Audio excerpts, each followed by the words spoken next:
নমস্কার বন্ধুরা, আজকে সকালে উঠতে দেরি হয়ে গেছে। কি করব ভাবছিলাম, তারপরে ভাবলাম যে দেখি প্রেশার কুকারে গরম গরম ভাত করে নিয়েছি। এই দেখো, প্রেশারে গরম ভাত করে নিয়েছি। একদম দেরি হয়ে গেছে আজকে।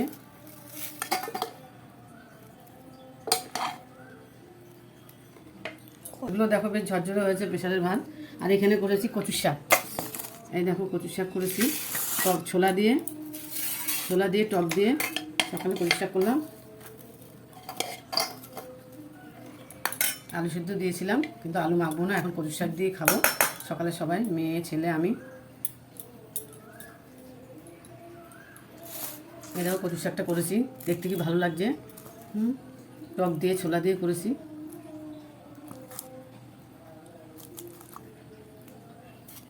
বাবু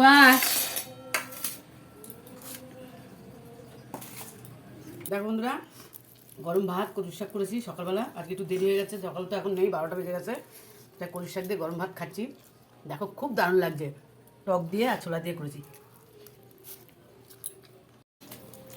তুইও খা, খুব ভালো লাগছে। হ্যাঁ না।